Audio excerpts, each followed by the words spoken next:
Welcome to the Online Success Journey Podcast, your opportunity to discover and learn from entrepreneurs like yourself. This is not your typical podcast, but a place where you can get the real story and find out how real people encounter speed bumps and detours, but journey through to find success. Now here's your host for the Online Success Journey Podcast, Patience. Hello everyone and welcome to Online Success Journey. This is episode 79. Are you ready to join the clan? Today we have Richard Scott. He combines psychology, NLP and CBT with traditional and modern hypnosis for the fastest, most successful outcome. Specializing in anxiety, confidence, empowering women, and his proven track record has featured in national and international media. Hello Richard. Hi, Patience. How are you? I'm good. How are you? Good. I'm good. Okay. I know the clan is anxious to hear your story, so let's get started with the basics. Can you tell my clan a little bit about your background, about what you did before you started your online business? Or tell us right up from the last job or business before you were online and in NLP. Okay. From the start, I basically loved art and design. I loved drawing things and painting things and creating. And I went through college to become a graphic designer. I worked all the way up to owning a design agency. And I found that I was really good at communicating with people, getting messages into people's minds. And it was any kind of messages, usually sales messages, visit this place, buy this product, go here, do this. And I was really good at it. And I could get messages into pretty much anyone's head, whether they were straight in front of the face or whether they were more subtle and subliminal messages. So I became really good at that. I worked for some major brands across the world, Rolls-Royce, Lamborghini, Porsche, Star Wars, Barbie, Dennis the Menace, all of these. Just because I was good at getting messages across and advertising. And one day I just thought, I actually became bored of sending all these messages out and not actually seeing the people who received these messages. And I thought I could change what I do, and I could give people messages of like hope, inspiration, help them change their lives around, and I could do it one-to-one. And I could get the buzz just as much as they did when they changed their life, and I see they changed their life. That's what does it for me as well. Oh. So I started learning. I learned hypnosis, neuro-linguistic programming, cognitive behavioral therapy, all of these kind of counseling modalities. And I learned all of these, combined them all, and found a way of getting really fast, really rapid effects and changes in people, and just helping them to basically remodel their own life and just change their life. And it gives me this massive buzz to do that. Wow, what a great background, all the way from graphic design now to NLP. Exactly. Wow. Okay. Why do you do what you do? I know you said it gives you the buzz, but beyond the buzz, why do you do what you do? I think because I've seen life from the other side of the fence, in that I was part of the machine that was pumping out messages into people's lives, almost creating stress. Building these kind of social profiles. You must earn this amount. You must buy this product. Go to visit this place. You must have this social status. Unfortunately, I hold my hand up. I was one of the people who used to airbrush women on the front of magazines, taking out the cellulite, making them, dare I say it, more attractive to the general population because of all this airbrushing. And I didn't like what I was doing. I was creating this falseness. And so I do what I do now because I spin the messages around. I tell people, you're amazing who you are now, without performing or without having any other skills or abilities. It's just who you are, and you have this amazing person within you, and I just help people to let that shine. And like I said before, I'm often telling clients when they come into my office, it's like looking at that old the evolution of man chart, where there's a crouching person and then they eventually start to walk and talk upright. I see this every time a client enters my office. they're shrouded, they're shrunk, the body language is all it's like concave. They're just shrunk in a tiny bundle when they walk in, and when they walk out of the office, they're full of confidence, their shoulders back, their heads up. It's amazing to see that transformation, and it just empowers me to do more. I absolutely love it. Wow. Why do you decide to create the online program just for women? Are you becoming sexist? Not at all. No, the story was most of my clients back in the UK. I now live in Australia. I've been here 2 years, but I've been doing this full time for the last 12 years back in the UK, and then 2 years here. Most of my clients ended up being women, and they were riddled with stress and anxiety, low self-esteem, low confidence. And something about it, I just clicked with this particular demographic. I really got along well. The older ladies almost like wanted to mother me. The younger ladies just really clicked and got along really well. So we got some great results out of it. And because I worked really well with ladies, I didn't have to do as much work. I didn't have to put as much effort in to see these massive changes, because instantly I formed this trust with them, this rapport with them, and a friendly nature just came out. I was just really friendly, really open, created these instant kind of bonds, these friendships, and it just worked really well. I got the messages in there, helped these people shine. It basically struck gold once when this happened to my wife, actually. We had our child. My wife had her first child, and she went back to the place she used to work, and she was treated absolutely different. The second she got back to work, before she left work to have our baby, she was in a really good job. She was in management level. She was the top person. And when she went back, she was treated like just a mum. And it infuriated me. She was the same person she was when she left the place. When she went back, everybody treated her differently. And her self-esteem, it just plummeted. Her confidence plummeted. Stress levels rose. You could see all the symptoms just coming out from stress and anxiety. And it was horrible to watch, because I was so close to my wife, obviously. And seeing her change psychologically. She was negative thinking, she was distracted, memory loss. Emotionally, it was tearful, irritable, mood swings, defensive, not to mention the lack of confidence and self-esteem. And then, of course, it progresses into the physical things, the colds, the infections, the aches, pains, weight gain, even down to minor panic attacks and tiredness. And then that in itself leads on to behavioral. She basically, she was prone to kind of accidents, forgetfulness, just no time to relax, always wanting to busy her mind and stressed, self-neglect, social withdrawals. We started having relationship problems. All of this just because of the reaction she got when she went back to work as a mum. And we dug deeper into it. And it's a very common thing that happens when people go back to work after having children. They're treated almost differently, because I think the employers think that their mindset changes and their priorities change, and they're not serious with work. They've chosen a family over work.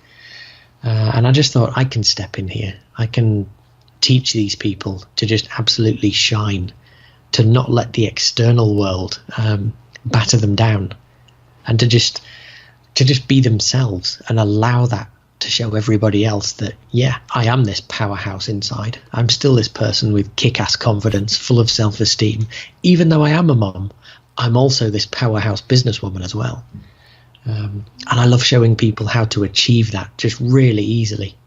So if a new mom is listening on this call, what do you think they should, before they go to work, how should they get themselves prepared? So Oh, that wow. so they don't really get there, and they're like, oh, you're a new mom, how is your child, how is your husband? Because that is going to be the case, no longer how is the project going. So how should they get really prepared to really go on and just show them that, look, I'm even better than how I left out. Yeah. Really good question.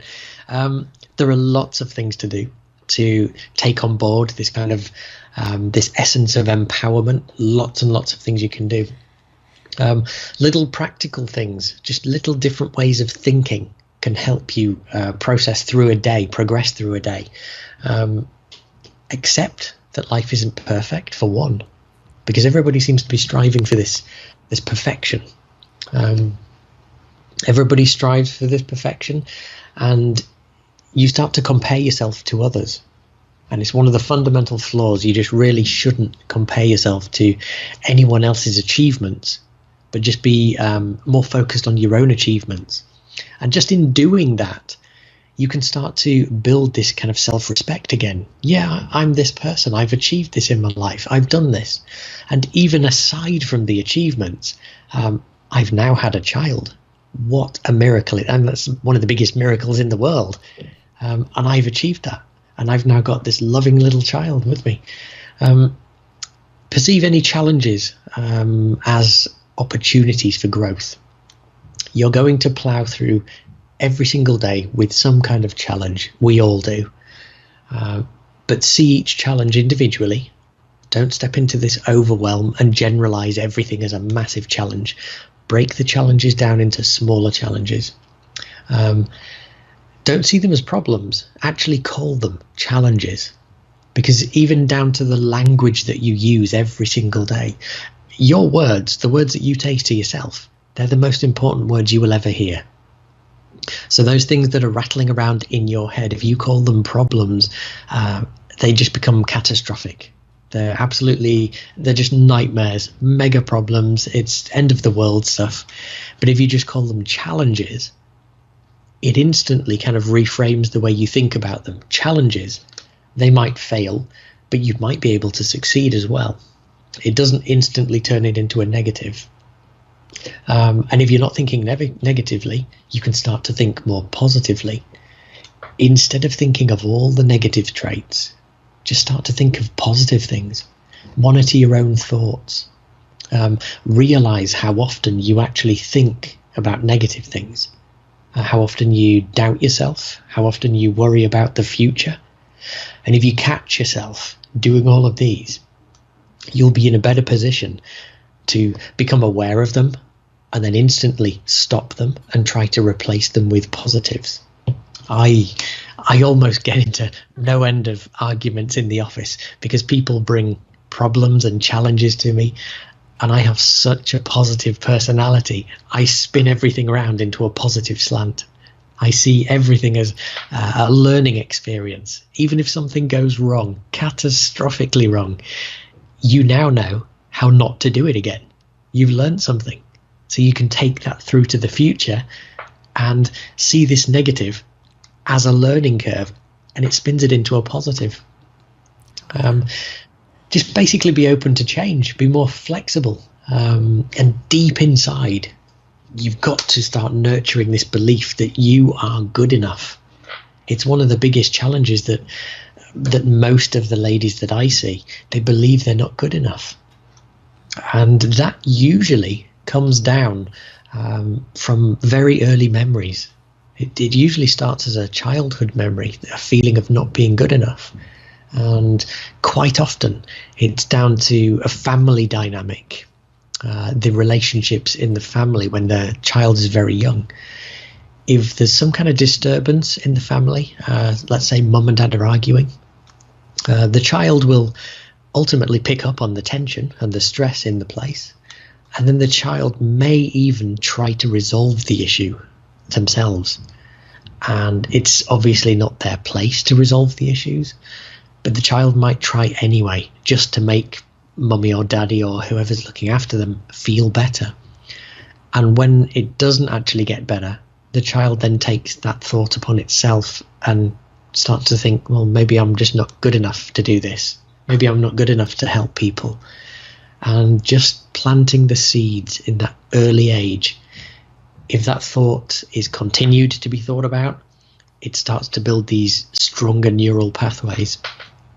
And that child will then grow up, and every time they think to themselves, oh, I'm not good enough to do this, I can't do that, it will strengthen that negativity. So most of the women that come to see me, they've had these thoughts most of their lives, just kind of buried down, festering away underneath their conscious awareness. And that's where I use some of the skills to pluck those thoughts out and to reframe them and to make them see that it initially wasn't their problem to start off with. They've just either borrowed the problem or had the problem through transference or some emotional transference. But as soon as they realize that, they start singing. It's great. Okay, but don't you think also media today, 21st century, don't you think also media is putting a lot of pressure on women especially? Amazingly so, yes. And like I said earlier, I put my hands up. I am sorry. I used to be on the other side of that media. I used to be throwing out those pictures of photoshopped models, telling people what to eat and how to slim and how to use that negative word, diet. I hate using that word, primarily because they don't work, but that's another story. Okay. But yeah, the media everywhere, everything around you, you're soaking in messages, even things that you don't actually notice consciously, just a glimpse of a picture out of the corner of your eye, and your brain will pick up that picture, and chances are it will remember what the picture was, even if you don't at the time. It will remember it later. And so yeah, on the cover of every magazine you have these models. Movies now, they're full of perfect people, and it's just this, it's a fallacy. It's all wrong. It's teaching people that they have to achieve, I don't know, this beauty. But what is beauty? It's subjective, isn't it? I've seen people who have been through horrific accidents, who are disfigured, and they're some of the most beautiful people on this planet. They have hearts of gold.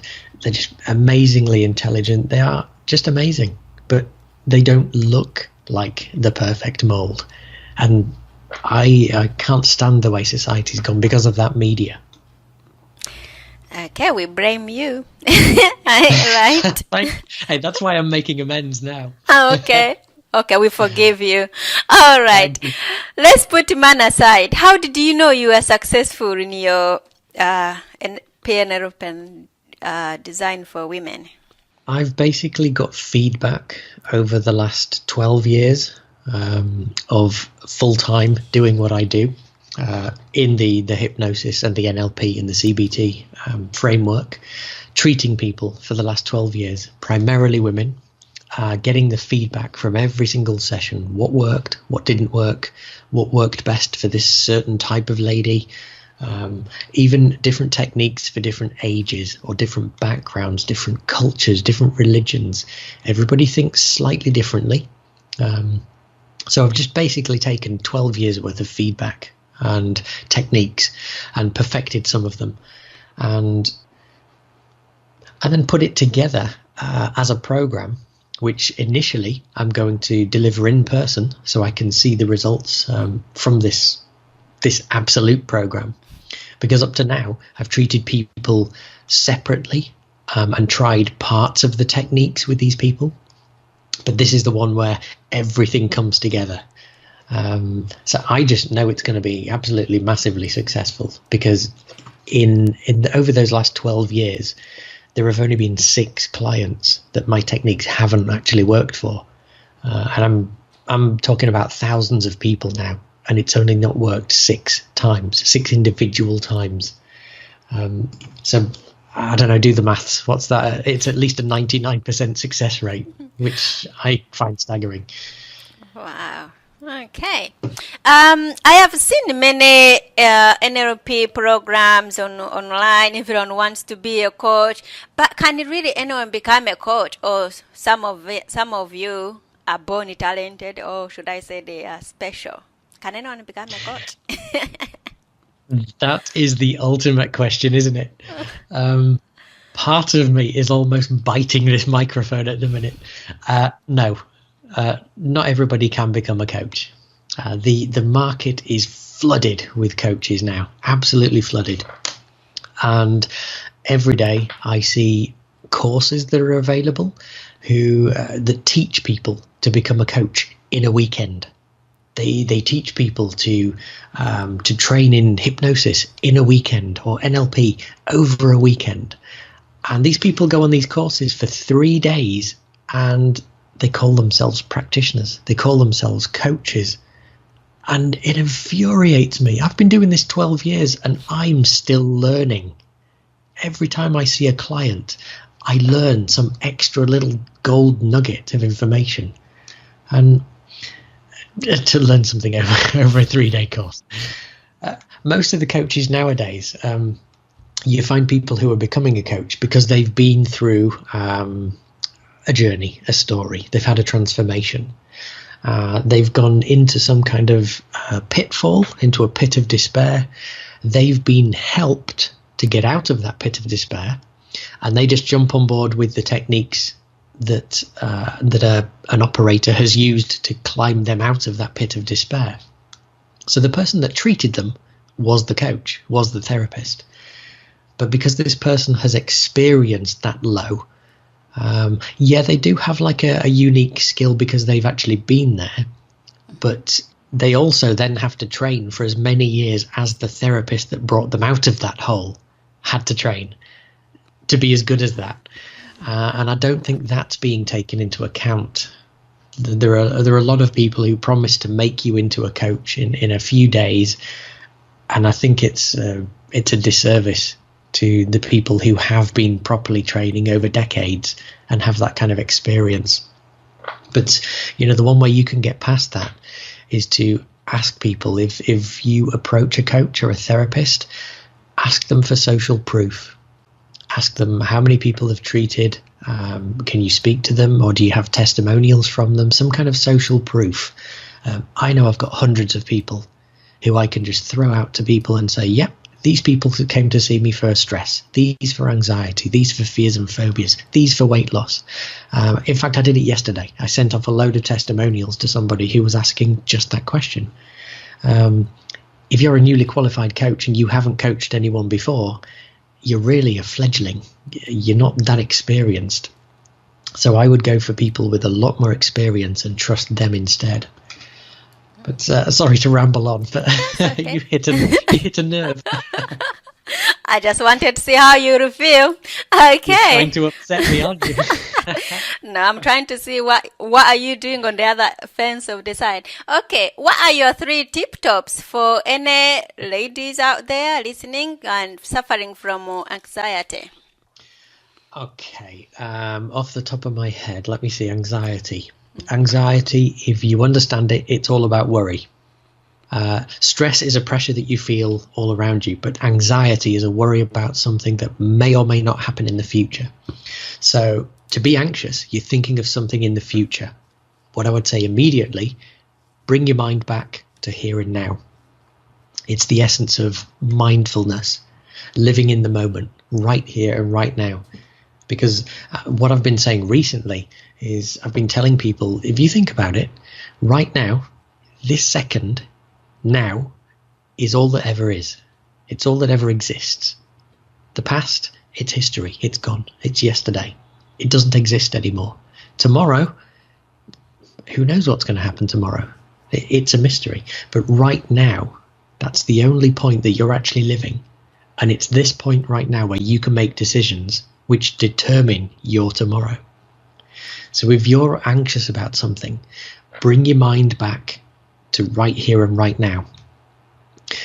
And once you're living right now in the moment, you can choose what actions to take for the future. And then if you're anxious about something happening, if it's just a fear of something that might happen, you can just remind yourself that, hey, that's just a fear. That might not even happen. But what you could do is you could imagine something happening and what you would do to get around it. So instead of being surprised in the situation if something goes wrong, you've already thought about these other things that you could do, these alternative things that you could do if something went wrong. So the first one, be mindful, live in the moment. The second one, I would probably say nowadays, it's all about overwhelm. Everybody takes on too many things to do, and we get overwhelmed really quickly. So I would pick your top 3 tasks. If it's just something personal, something going on in your life, something at home, just pick 3 tasks to do. Don't overwhelm yourself. And then at the end of those 3 tasks, you can feel great because you've accomplished the 3 tasks. You could reward yourself for doing these 3 tasks. You generally start to feel good. And if you complete them in record time, yeah, you could go on and do some more, but it doesn't matter because you feel good because you've already completed those tasks. It's the same professionally. At one point, I was doing somewhere between like 15 to 20 different tasks for my business every single day, doing something to push the business forward. And it was just physically and mentally exhausting to be on the ball all the time, juggling so many things in the air. And I've read a great book on how to supercharge your productivity by a guy called Daniel Sarescu. And it just changed me instantly. He tells you to pick 3 main tasks, just the 3, and just focus on those. And since doing that, it's just everything's just 10 times. It's 10 times better because I feel great. I achieve the 3 things every day, and I'm grateful for having achieved them. And I praise myself, so I feel even better for achieving them. And it's only 3 things.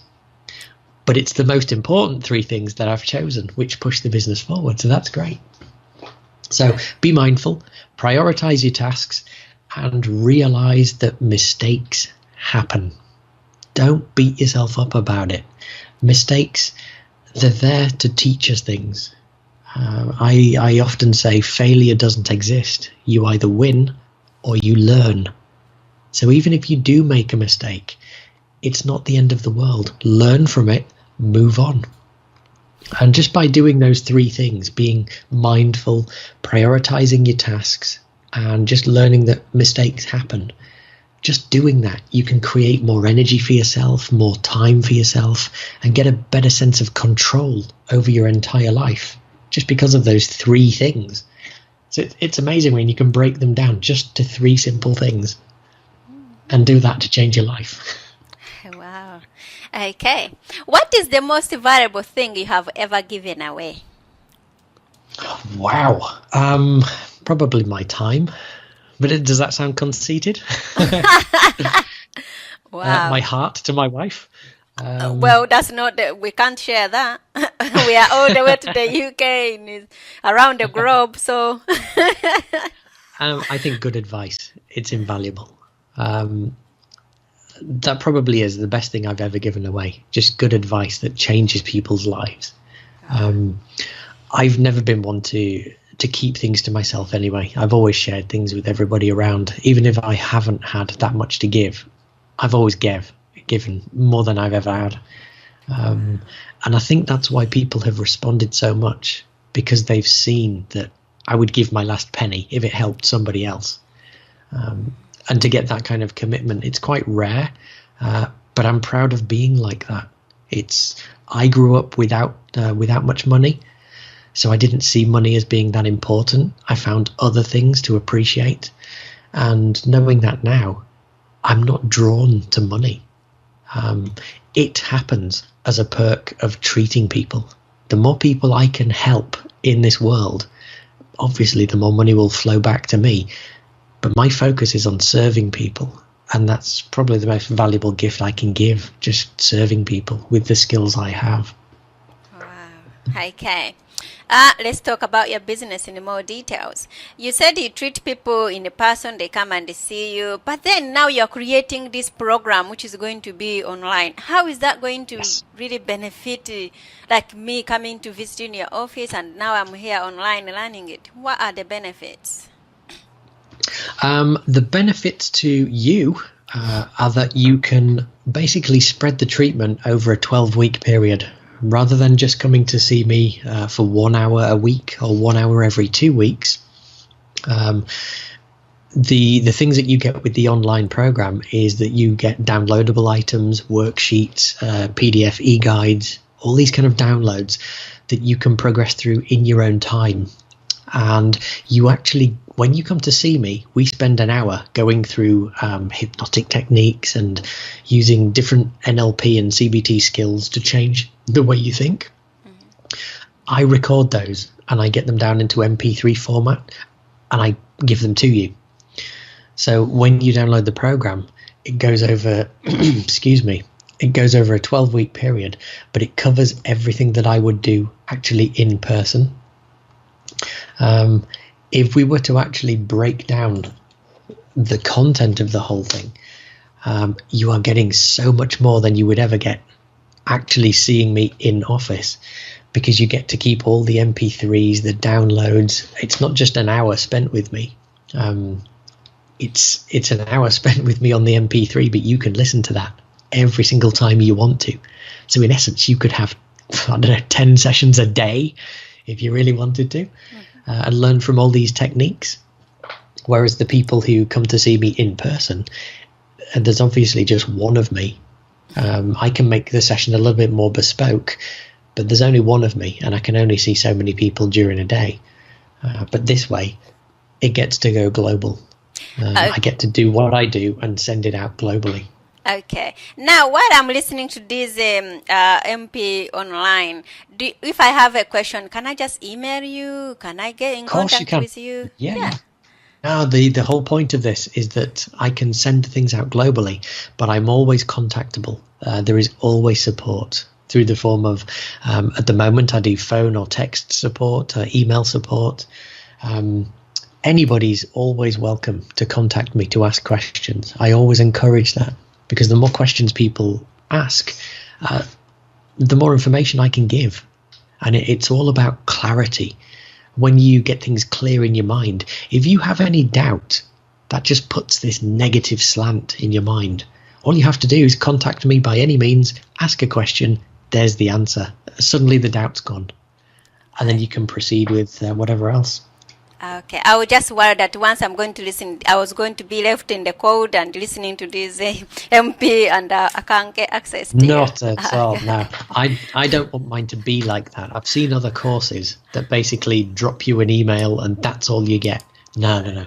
This one, I want to build a community into it. I want people to enjoy doing the course, to interact with me, and then go on to a community such as like a Facebook page or a Facebook community, and interact with other people and share their stories and help each other out, and build this kind of successful community on there.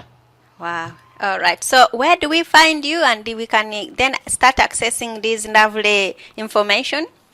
You can find me at the website. It's www.mevolution. It's kind of a combination of evolution and me.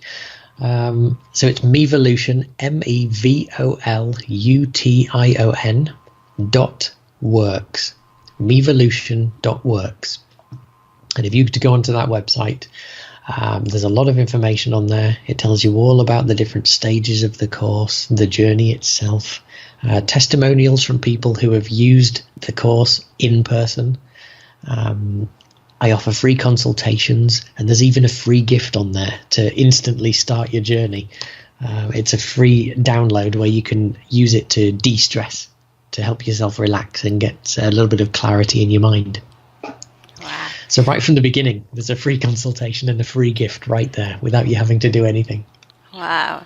Okay, that is really nice. So, clan, there will be more from Richard in a moment. If you are finding Richard's journey interesting and you are ready to hear more, come and listen to the full version of the interview at onlinesuccessjourney.com. If you are on Online Success already, click on part 2 of Richard's journey and you'll get lots and more tips to help you with your anxiety and the other problems you'll have. And don't forget, you can access all other Online Success interview podcasts on the site as well. That's a wrap, clan. Remember, success is a journey. Patience and Richard. This is not the end of the journey. We hope you've enjoyed listening to part 1 and want to be sure you know there is a second part to this and every journey podcast at onlinesuccessjourney.com, filled with even more success tips, uplifting stories, and even a bit of fun. There are dozens of episodes only available to the members of the Online Success Journey Clan. Check out the website and click on Join the Clan for more information. Patience would like to thank you for listening to this podcast, and she has a free audio gift for you at her website. Go to onlinesuccessjourney.com for instant access to this gift. Of course, you know that listening to the journeys of others helps each of us chart our own path. So make sure you're subscribed to be notified as each new interview is posted. There are so many ways to stay connected to the Online Success Journey and to listen in. And if you're enjoying the podcast, we appreciate your help in telling others. One of the best ways to share the benefit you get is to rate and review it at Stitcher and other sites by clicking the stars or completing the ratings form, by clicking thumbs up and leaving a comment on YouTube, or liking and sharing the podcast on social media. To review the podcast within iTunes, simply open iTunes to the podcast, click on Ratings and Reviews, then write a review. On behalf of Patience, and until next time, thanks once more for listening. It is our hope that this podcast will guide you on your own online success journey.